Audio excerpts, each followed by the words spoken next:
Habíamos comenzado esta segunda etapa del curso, estamos en la tercera de las clases, viendo un poco la cronología en la vida de nuestro Señor. Nuestro Señor era el centro. Y la clase pasada habíamos visto aquel texto preciosísimo, el de mayor densidad y más teológico de la historia, que es el prólogo de San Juan, ¿no? El Verbo se hizo carne y habitó entre nosotros. Habíamos quedado allí. Cristo era el centro. Y como Juan, habíamos analizado, hacía referencia desde los orígenes, se remontaba al seno de la Santísima Trinidad y desde Dios esa creación que en Cristo tenía su plenitud. En la plenitud de los tiempos había nacido el Verbo se había hecho carne. Ahora vamos a ir a otro de los evangelios para ver la preparación de ese nacimiento del Salvador y nos vamos a centralizar en el Evangelio de Lucas. Lucas, que tiene varios títulos, entre ellos que era médico, según nos dice San Pablo. Aparte se lo llama el evangelista de la misericordia, porque trae las parábolas de la misericordia, del hijo pródigo, de la dracma perdida, de la oveja perdida. A él le llamaba mucho la atención esa misericordia del corazón de Dios. También se lo suele llamar el evangelista de la Virgen, porque estos textos que vamos a analizar y que vamos a leer hoy, muy probablemente los escuchó de labios de María. Es Lucas, él se lo llama también el evangelista de la infancia de Cristo, porque ninguno de los otros evangelios, ni Mateo, ni Lucas, ni Juan, traen este texto precioso que vamos a leer hoy, que es la Anunciación. Y tiene un par de pasajes que repite Lucas, al menos en dos ocasiones, dice, y María guardaba todas estas cosas en su corazón. ¿Cómo sabía Lucas que la Virgen guardaba esas cosas en su corazón? No hay duda, María Santísima se lo tiene que haber contado. Y por eso Lucas tiene la dicha de escribir este Evangelio y estos textos para la historia y para nosotros. Por lo tanto, voy a leer, y a esto les voy a pedir un silencio material, que prácticamente lo tenemos, pero sobre todo un silencio del alma. A este texto hay que acceder con un respeto, con un sentimiento, con una unción especial.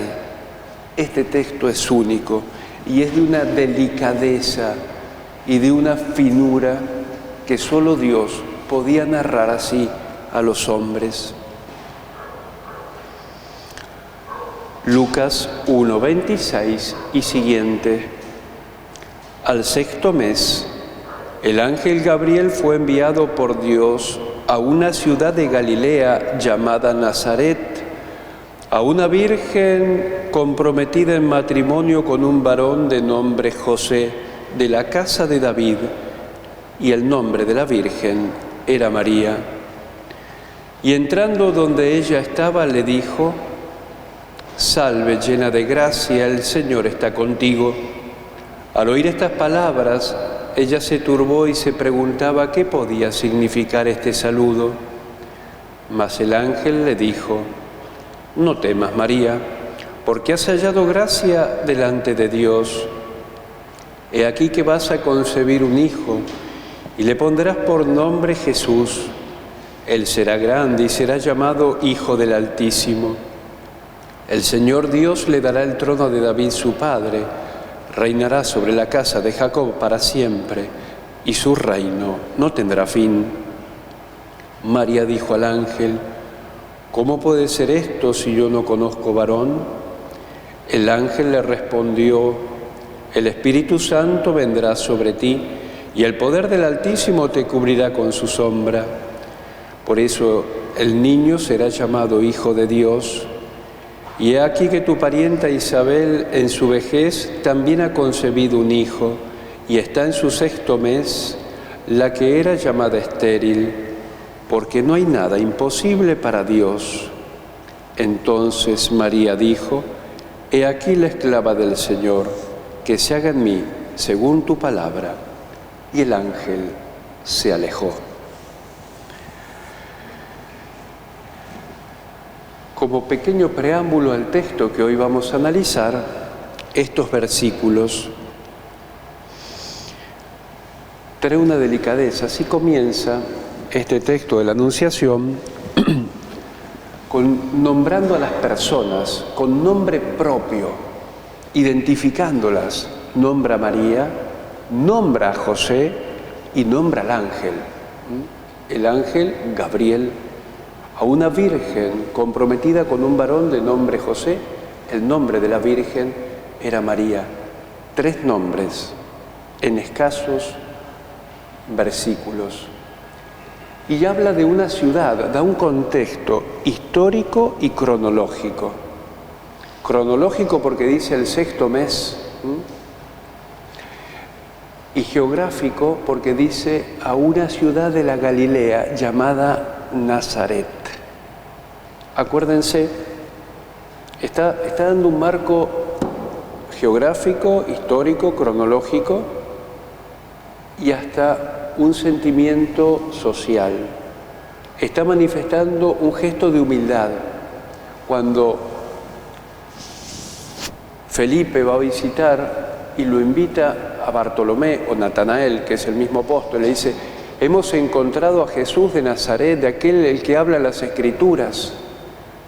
Y Natanael le responde: ¿puede salir algo bueno de Nazaret? ¿Puede salir algo bueno? Si nunca había salido un profeta, nunca jamás había habido un personaje importante en la historia de Israel. Era un pueblito. Bueno, así no sé, Gush. ¿Quién lo juna, Gush? Bueno, si hay algún nacido en Gush. Bueno, ¿habrá nacido algo bueno? Bueno. O de Boven. Bueno, el padre César de Boven. Bueno. Entonces, dice, da este marco, un gesto de humildad. Allí fue el ángel, a Nazaret, a una virgen desconocida por el mundo, pero conocida por Dios, y un varón que el mundo ignoraba y que es el santo más grande de la Iglesia, llamado José, comprometido con María. Todo eso nos está diciendo Lucas en 2 versículos y mucho más, pero no me voy a detener en esta introducción. Y llega el momento de la anunciación.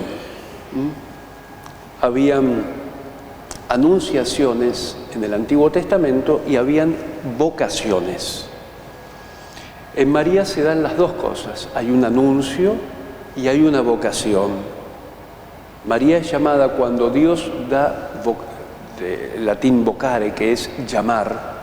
Cuando Dios llama, da una vocación, da las gracias para cumplir también esa vocación que Dios da. Si Dios exige, si llama a una vocación, da la ayuda, la gracia y la asistencia para que se pueda cumplir fielmente esa vocación. ¿Quién podría cumplir esta vocación de ser madre de Dios sin la asistencia de la gracia? ¿Quién podría cumplir la función de ser padre de familia sin la gracia de Dios? ¿Quién podría cumplir su deber de cristiano y bautizado sin la asistencia divina? Cada vocación necesita de esa ayuda del cielo. En María se dan estas 2 cosas, un anuncio, sí, y una llamada, una vocación. Hubo un anuncio del nacimiento de San Juan Bautista a Zacarías. Le anuncia, pero no hay una misión especial de Zacarías. Le dice que su esposa va a quedar encinta, que va a dar a luz, pero no se le pide el consentimiento a Zacarías. Y a pesar de que Zacarías duda ante las palabras del ángel, se va a cumplir igual. Queda mudo en castigo, pero lo mismo se cumple. Hay una anunciación, pero no hay una vocación de Zacarías. ¿Se entiende la diferencia entre anuncio y vocación? Algunos ejemplos tenemos allí en el libro del Éxodo, cuando Moisés ve aquella zarza ardiente y Dios le da la asistencia para que pueda cumplir. Cuando Dios se revela, le dice que es Yahvé, es mi nombre, irás a rescatar a Israel de la esclavitud de Egipto y yo te asistiré. Ellos reciben un llamado, reciben una misión y una tarea. Dios les promete su asistencia y les da un signo. Voy a leer brevemente, al menos, no el de Gedeón, que es un poquito más largo, sino brevemente lo de Moisés. Ahora el clamor le dice Dios, ahora el clamor de los hijos de Israel ha llegado hasta mí y también he visto la opresión con que los egipcios los oprimen. Ve, por tanto, y te enviaré al faraón para que saques a mi pueblo, los hijos de Israel, de Egipto. Ve. Dios lo manda, le da una vocación, una misión. Moisés respondió a Dios, ¿quién soy yo para ir al faraón y sacar a los hijos de Israel de Egipto? Dios le respondió, yo estaré contigo y esto te servirá de señal de que yo te he enviado. Cuando hayas sacado al pueblo de Egipto, servirás a Dios en este monte. Le dice Dios, yo estaré contigo y esto te servirá de señal. Dios le promete su asistencia, le da una vocación, ve a rescatar a mi pueblo, pero no te dejo con tus fuerzas solas. Por eso dice, ¿y quién soy yo para ir a rescatar a Egipto, a Israel de Egipto? Yo estaré contigo, o sea, te voy a asistir para esta misión, porque con tus fuerzas no vas a poder.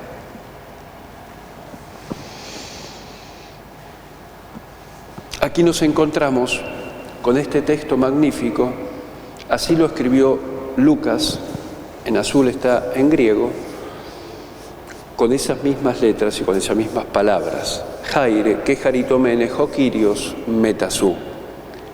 Alégrate, llena de gracia, el Señor está contigo.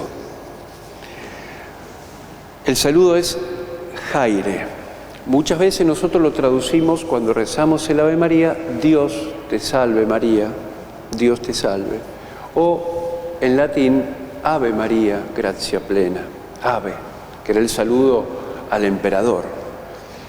No está bien traducido, eso eran los saludos. Obviamente había que traducir este saludo, que no era fácil, al latín, había que traducirlo al español, pero no representa la idea de lo que le dice el ángel. ¿Qué le está diciendo el ángel a la Virgen? Jaire. Es la misma raíz de gracia. Le dice, alégrate. Eso significa Jaire. Alégrate, realégrate.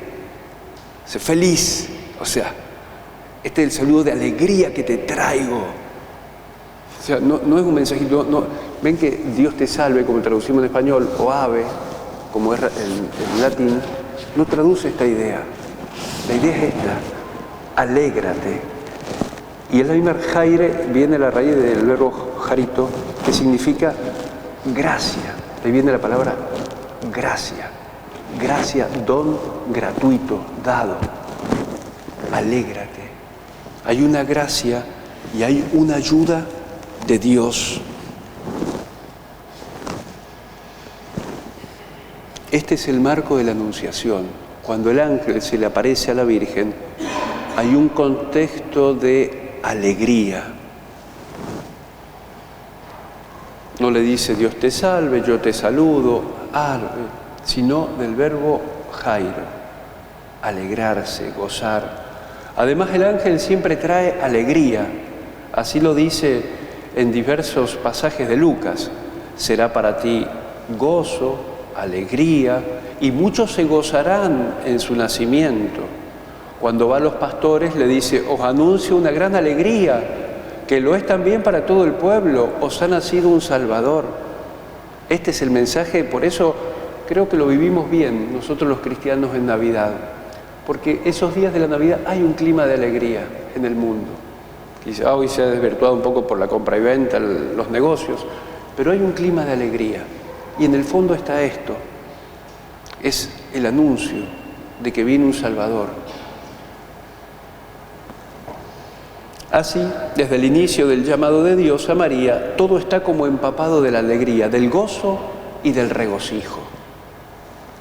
El ángel le dice a María que la única reacción adecuada ante Dios, ante este llamado de Dios, ante esta vocación, es la alegría, aun cuando todavía no sepa los detalles de lo que Dios le va a pedir. Algo que llama la atención, no dice que María haya hecho lo que el ángel le dijo, alegrarse. Se narran otras reacciones de María. Se conturbó, reflexionaba, se preguntaba cómo sería esto, lo acepta con fe, pero no se dice en ese primer instante que María se haya alegrado, quedó conturbada. O sea, una de las cosas que trae la Anunciación, que no siempre los ángeles se aparecen. En este texto dice, el ángel entró, ¿sí? Entró, y está la casa de la Virgen. Si alguna vez tienen la dicha de poder visitar Tierra Santa, allí en la Basílica de la Anunciación se conserva la gruta, uno de los lugares casi más seguros. El lugar de la Natividad, del Calvario, son pocos los lugares seguros.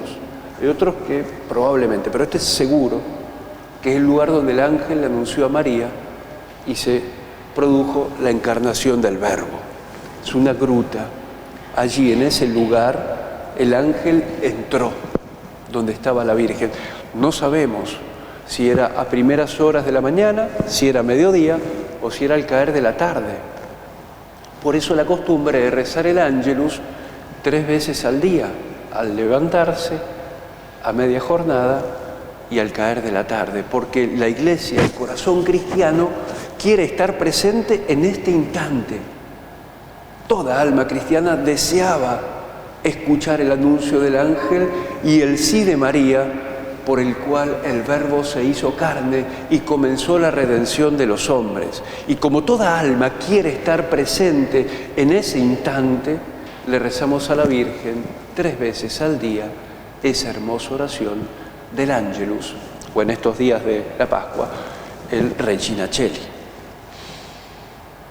Entonces, resumiendo, cuenta varias sensaciones de la Virgen, pero no dice que respondió a esta alegría que le anunciaba el ángel. Recién, cuando va a visitar después a su prima, Santa Isabel, en el Magníficat dice, mi alma canta la grandeza del Señor, mi espíritu se alegra en Dios mi Salvador. Y lo mismo pasa con aquella persona que ha recibido la vocación a la vida sacerdotal, a la vida religiosa. Primero puede haber un poco de perplejidad y hasta una cierta repugnancia, pero una vez que se acepta con generosidad viene la paz y la alegría, y canta también el Magníficat. Puede haber un momento de perplejidad. Otra observación, 9 meses después, el profeta Simeón le dirá a la Virgen, y a ti una espada te atravesará el alma. Y sin embargo ese jaire, ese alégrate, es decir, el alegrarse y gozarse, no ha sido borrado ni retractado, el jaire queda en pie. Cuando lo va a presentar al niño, al templo, la Virgen, Simeón le dice, y a ti una espada te atravesará el alma. Le está haciendo una profecía, va a venir dolor, le está diciendo. Pero ese dolor que le dice Simeón no anula este alegrarse que le trae el ángel. Por eso son los misterios de gozo. Esto significa que la vocación es un camino de cruz, pero esta cruz que puede alcanzar hasta lo más profundo del alma, una espada te atravesará el alma, no está reñida con la alegría de haberse entregado completamente a Dios. Aún más, aquel que ha sido llamado debe saber descubrir que en la entrega total a Dios y en el sacrificio de la propia persona por Dios está la única verdadera alegría. Por eso podemos decir que la vocación es siempre una alegría. Entramos en el marco de la llamada. Antes de llamarla María, el ángel la llama llena de gracia. Nosotros le agregamos en la oración del Ave María el nombre de la Virgen. Decimos, Dios te salve María, llena de gracia, el Señor es contigo. En el texto de Lucas no está en ese momento, después sí, no está el nombre de María. El ángel le dice, Jaire, que jarito mene, jo Kyrios metasú. Jaire, alégrate, que jarito mene. No le dice María, le dice, este es el nombre de la Virgen. Que jarito mene, llena de gracia. No le dice Dios te salve María, le dice Dios te salve llena de gracia. Y vamos a ver qué significa este nombre. Este es el nombre, podríamos decir, aparte de María, es el nombre propio de la Virgen también. Así la saluda el ángel. Que jarito mene, llena de gracia. Alégrate, llena de gracia. Eso le dice el ángel. Podríamos decir que María es el nombre que ella ha recibido de sus padres. En cambio, el llena de gracia, el nombre que le fue dado por Dios. Porque el ángel es un emisario de Dios. Es tan importante este nombre que el ángel se lo vuelve a repetir: has hallado gracia delante de Dios. Llena de gracia significa dos cosas: su vocación a ser madre de Jesús, que es producto de la pura gracia de Dios, es algo gratuito, y por eso ella está llena de la complacencia, de la benevolencia y del favor de Dios. Está plena. Y en segundo lugar, la participación en la naturaleza divina, la gracia santificante, y este es el sentido principal del que jarito mene. Esta palabra, que jarito mene, nosotros traducimos por llena de gracia, viene del verbo jarito. Es un verbo causativo, o sea, algo que causa lo que anuncia, podemos decir. Se debe traducir por hacer gracioso. Juan traduce, nos hizo gratos a nosotros delante de Dios. Este verbo causativo describe un verdadero cambio en relación a la situación anterior, una transformación realizada por la charis, por la gracia.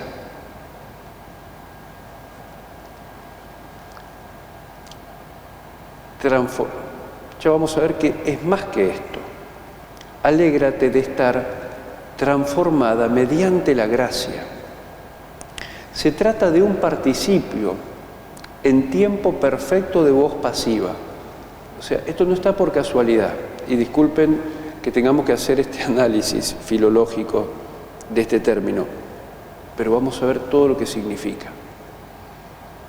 La raíz jarito, de gracia, es un participio, está en voz pasiva, un participio perfecto, está en voz pasiva. ¿Qué quiere decir? ¿Por qué cuando Lucas tuvo que escribir lo que el ángel le dijo a la Virgen, usó esta palabra y no otra, e inspirada por el Espíritu Santo? ¿Por qué usó esto? Porque viene de la gracia charis. Es la gracia ya recibida, porque es en voz pasiva y no es causada por ella, sino recibida desde Dios, desde afuera. Es un don, es un regalo, poseída por María en tiempo perfecto, antes de su maternidad e incluso antes de que el ángel se lo anuncie. Le dice, Jaire, alégrate, llena, estaba con la plenitud de la gracia María cuando el ángel entró a saludarla. María estaba repleta, rebosante de la presencia de Dios, y como dice San Agustín, ya había concebido en su corazón lo que luego iba a concebir en su seno virginal. Había concebido en su corazón por la gracia al Verbo de Dios, a quien luego iba a concebir en sus entrañas virginales. Todo esto está diciendo Lucas cuando escribe bellamente este saludo, Jaire, que jarito mene. Y si me apuran más, les digo que ese término se debe traducir así: la que ha sido causada de modo perfecto y estable en el ser de la gracia. Eso es María. Ese es el anuncio del ángel, la que ha sido causada de modo perfecto y estable en el ser de la gracia. Por eso Lucas, cuando escribe esta palabra, inspirado por el Espíritu Santo, nos está revelando la pureza, la plenitud de la gracia y la hermosura en el corazón de la Virgen.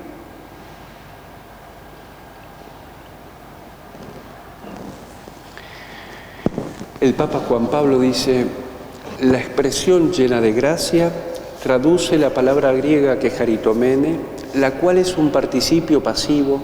Así pues, para expresar con más exactitud el matiz del término griego, no se debería decir simplemente llena de gracia, sino hecha llena de gracia o colmada de gracia, lo cual indicaría claramente que se trata de un don hecho por Dios a la Virgen Santa.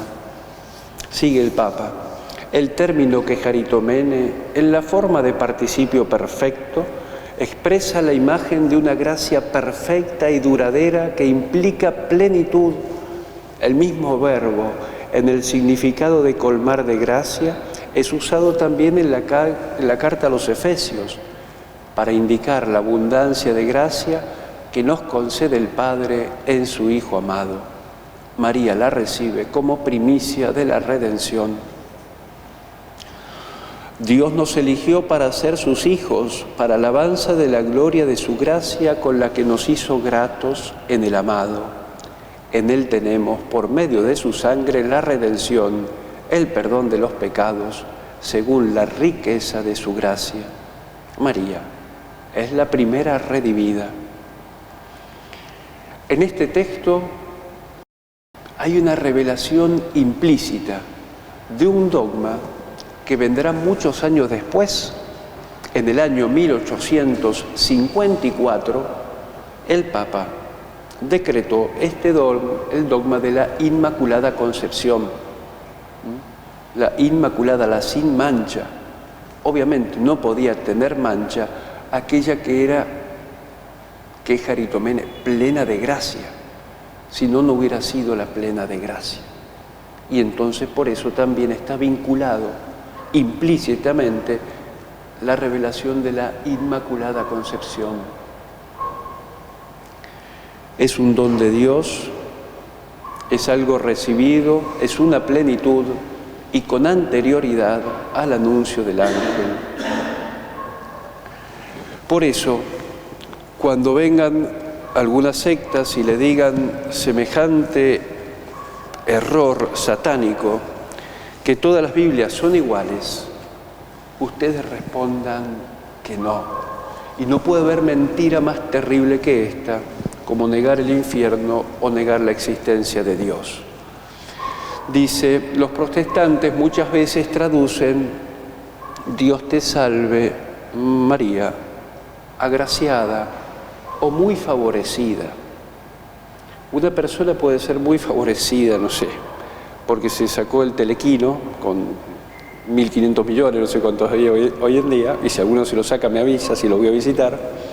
Una persona puede ser muy favorecida, no sé, porque le fue bien en un sorteo,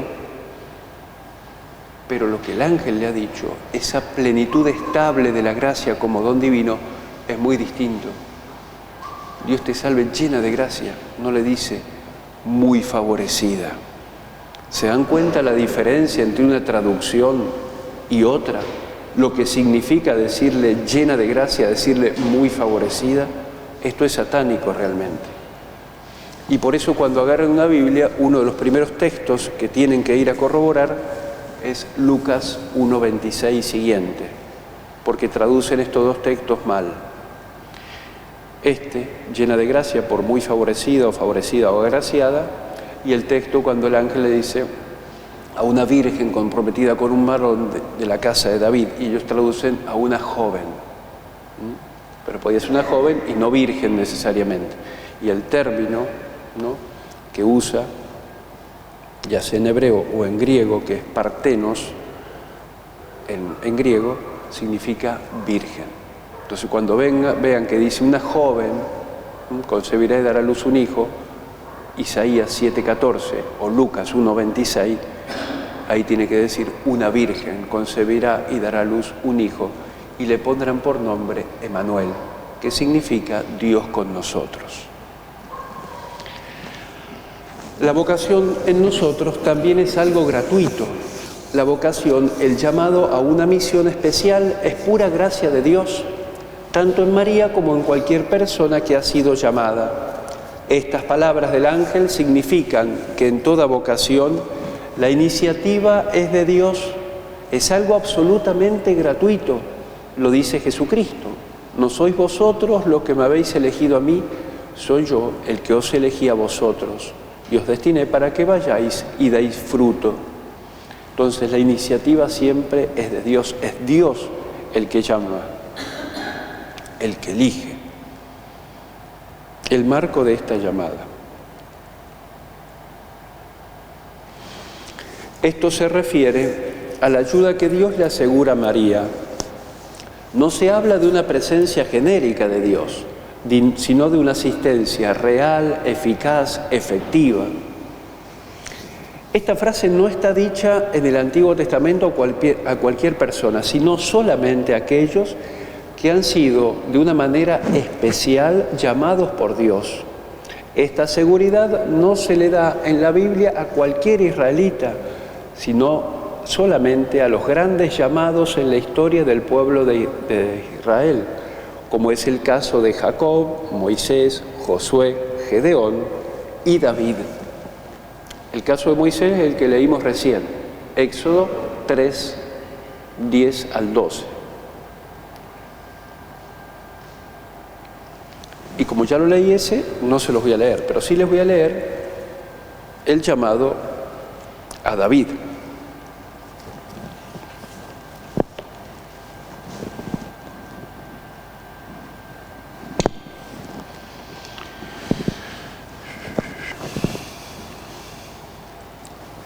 David ha deseado construir un templo a Dios.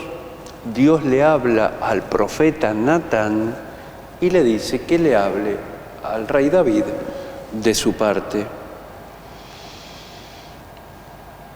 He concedido morada a Israel mi pueblo y lo he plantado para que habite en su propio lugar y no será más inquietado ni volverán los hijos a la iniquidad a vejarlo como al principio y como en los días en que constituí jueces sobre Israel mi pueblo. He humillado a todos sus enemigos y te anuncio que Yahvé va a edificarte a ti una casa. Cuando se te cumplieren los días, le dice el profeta David, cuando se te cumplieren los días para que vayas a tus padres, yo alzaré tu descendencia en pos de ti, a uno de entre tus hijos, y haré estable tu reino. Él me edificará una casa, y yo haré estable su trono para siempre. Yo seré padre para él, y él será un hijo para mí, y no apartaré de él mi gracia, como la parte de aquel que te había precedido. Yo haré estable su trono, hay una asistencia de Dios a David y a su descendencia. Él será para mí un hijo, yo seré para él un padre, y no apartaré de él mi gracia. Va a haber una asistencia de Dios en esa misión en David y en sus descendientes. Por eso todos sabían que cuando llegó el momento de dar a luz, la Virgen con José fueron a Belén.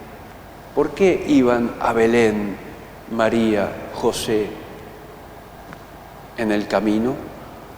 Porque José era de la familia de David, porque María también era descendiente de David y porque David había nacido en Belén. Y entonces todos los descendientes de David debían empadronarse en Belén, que significa casa de pan. Allí debía nacer el que es el pan de los hombres, el pan vivo. Yo soy el pan vivo bajado del cielo.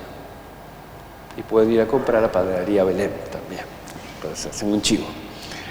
En el desarrollo de su misión, ellos no dependen solo de sus propias fuerzas humanas.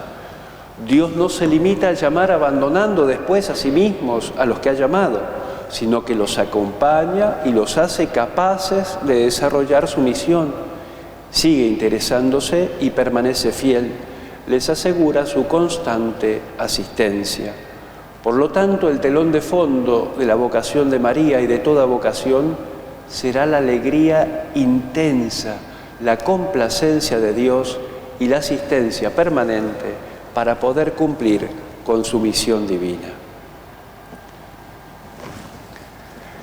Dejamos en esta noche fría, creo que la próxima la vamos a hacer en la casa, dejamos para la próxima la segunda parte de la Anunciación, el discernimiento, las palabras de la Virgen y el diálogo con el ángel, de una exquisitez asombrosa y de un discernimiento de una niña de 15 años, hace un discernimiento espiritual estupendo, como los mejores doctores de la Iglesia y los maestros de vida espiritual. Obviamente, lo supera todo. Pero no se pierdan la próxima clase. Ave María Purísima.